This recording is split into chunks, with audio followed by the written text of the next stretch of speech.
మామిడి తర్వాతి స్థానాన్ని ఆక్రమించిన పండ్ల తోట అరటి. అన్ని కాలాల్లోనూ అన్ని రకాల నేలల్లోనూ బేషుగ్గా పండించుకోవచ్చు ఈ పంటను. ప్రాంతాన్ని బట్టి డిమాండ్ను బట్టి రకాల ఎంపికలో తేడా ఉన్నా సాగు విస్తీర్ణం మాత్రం ఏటికేటికి పెరుగుతోంది. ప్రస్తుతం కురుస్తున్న వర్షాల కారణంగా ఈ తోటల్లో కలుపు సమస్య అధికంగా ఉంటుంది. అలాగే ఈ కాలంలో అరటికి సిగటోక ఆకుమచ్చ తెగులు, దుంపకుళ్ళు తెగుళ్ల సమస్య ఎక్కువగా ఉంటుంది. వీటి నివారణకు అన్ని రకాల చర్యలను సమగ్రంగా పాటిస్తూ సకాలంలో పోషక యాజమాన్యం చేపట్టినట్లయితే మంచి దిగుబడులను పొందవచ్చంటూ అరటిలో యాజమాన్య సస్యరక్షణ చర్యల గురించి వివరాలు అందిస్తున్నారు ఆచార్య ఎన్జీ రంగా వ్యవసాయ విశ్వవిద్యాలయం, పార్వతీపురం, మన్యం జిల్లా, రస్తాకుంటబాయి కృషి విజ్ఞాన కేంద్రం ఉద్యాన శాస్త్రవేత్త డాక్టర్ ఎస్ శ్రీనివాసరాజు. సో ముఖ్యంగా ఇప్పుడు ఈ సీజన్లో వర్షాకాలంలో మనకి అరటిలో చేయాల్సిన పద్ధతులు ఏంటంటే, మనం ఎరువులు, అదేవిధంగా కలుపు, అదేవిధంగా తెగుళ్ళు ఈ వర్షాకాలంలో ఏమొస్తాయి అరటిలో చూసుకుని మనం దాన్ని తగు చర్యలు మనం చేయాలి. కలుపు అతి పెద్ద సమయం కలుపు నివారణ అనేది చాలా ముఖ్యము. నాటిన తర్వాత 2-3 సార్లు గుప్పు తవ్వుకోవాలండి. గుప్పు తవ్వుకొని పరిస్థితుల్లో ఏంటంటే లేబర్ ఖర్చు ఎక్కువగా ఉన్న సమయంలో ఏంటంటే మనం తేమ ఉన్నప్పుడు butachlor 5 ml per litre, pendimethalin 5 ml per litre, oxyfluorfen మందు 2.5 grams per లీటర్ను కలిపి పిచికారీ చేసినట్లయితే కలుపును మనం నియంత్రించవచ్చు.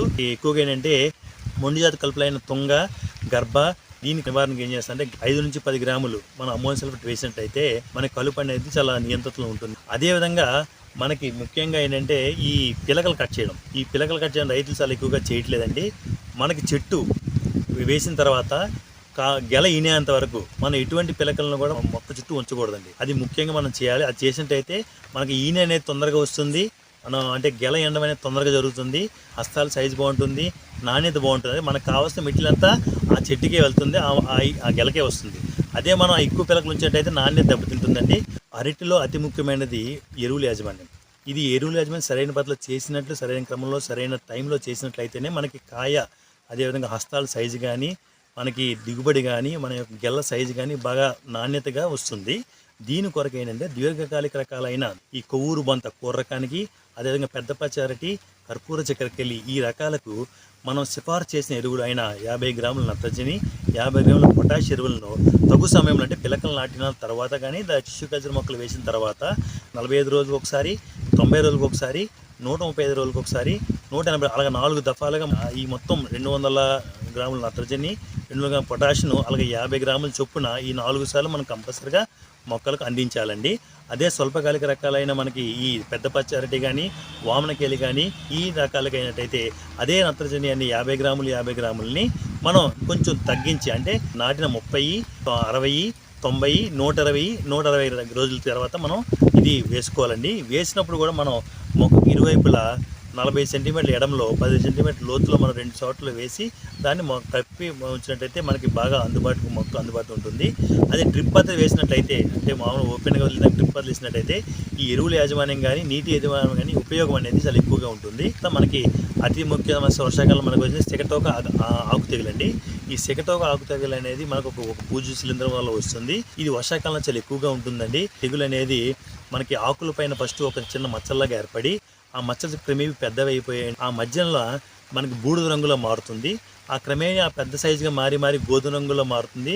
అది గోధుమ రంగు సైజు మొత్తం ఇంకొంచెం పెరిగి ఒకదానికి కూడా కలిసి మనకి ఆకు అంతా ఎండిపోయే అన్నట్టు అవుతుంది. కిరణజన సేకరణ అనేది ఆ క్రమం జరగకుండా పోతుందండి. సో అందుకు ఈ సిగటోక ఆకు తెగులు మనం కంపల్సరీగా వర్షాకాలం నియంత్రించాలి. దీనికోసం ఏం చేయాలంటే మనం కలుపు ఉండకుండా చూసుకోవాలి తోటల్లో. అదేవిధంగా నీరు నిల్వ ఉండకుండా చూసుకోవాలి. అదేవిధంగా సిఫార్సు చేసిన ఎరువులను సరైన టైంలో సరైన మోతాదులో వేయాలి. అదేవిధంగా సిఫార్సు చేసిన దూరంలో మాత్రమే మనం ఈ పిలకలను కానీ టిష్యూ మొక్కలను మనం నాటుకోవాలి. వర్షాకాలం స్టార్ట్ అవ్వక ముందే మ్యాంకోజబ్ 2.5 గ్రాముల per లీటర్ నీటి కలిపి 0.5 ml జిగురును కలిపి మనం పిచికారి చేసుకుంటే అయితే ఈ జిగురు వల్ల ఆ మందు మనకి ఆ మొక్క ఆకు మీద అంటిపెట్టి ఉంటుంది. ఇవి జనరల్గా ఏంటంటే పెద్ద పచ్చి అరటి, అదేవిధంగా మనకి ఈ బస్రాయి అనే రకాలు దీన్ని తట్టుకోలేవు. కర్పూర చక్కెర కొంత త్వరగా తట్టుకుంటుందండి. ఈ తట్టుకోలేని రకాలకైతే మనకి ఉధృతాలు ఇంకా ఎక్కువ ఉండటం వల్ల మనం కంపల్సరీగా మనం ఏం చేయాలంటే ఈ సిఫార్సు చేసిన ప్రొపికనజోల్ ఇది 0.1%, దాంతోపాటు జిగురు 0.5 ml లీటర్తో కలిపి మనం స్ప్రే చేసుకుంటే అయితే అది కూడా 25 రోజులు ఒకసారి 3 నుంచి 4 సార్లు మనం స్ప్రే చేసుకోవాలి వర్షాకాలంలో. ఇది చేసినట్లయితే ఈ సికటోక ఆకు తెగులు అనేది మనం కంపల్సరీ నివారించడానికి చాలా ఆస్కారం ఎక్కువగా ఉంటుంది. అదేవిధంగా దుంపకొళ్ళు వచ్చే ఛాన్స్ ఉండే చోటైతే డ్రిప్ వాడితే చాలా మంచిది. ఎందుకంటే ఒక మొక్కకు దుంపకొళ్ళు వచ్చిందంటే ఇంకో పక్కకి నీరు పారించినట్టయితే పక్క మొక్క కూడా వ్యాప్తి చెందుతుంది. ఎందుకంటే ఈ స్పోర్స్ అనేవి నీటి ద్వారా వ్యాప్తి చెందుతాయి కాబట్టి మనం కంపల్సరీగా ఏంటంటే డ్రిప్ పెట్టుకోవాలి. డ్రిప్ లేని సమయంలో ఏంటంటే ఆ మొక్క ఏదైతే దుంపకొళ్ళు వస్తుందో దాన్ని జాగ్రత్తగా మొత్తం తవ్వేసి దాన్ని డిస్టర్బ్ చేసి దాంట్లో ఎటువంటి ఫంగిసైడ్ ఏదో ఒకటి మొత్తం వేసేసి దాన్ని చంపి తర్వాత మాత్రం నీటిని పక్క మొక్క వెళ్ళేటట్టు చూసుకున్నట్టయితే మనం బాగా మంచి ఆదాయం పొందడానికి ఛాన్స్ ఎక్కువగా ఉంటుంది.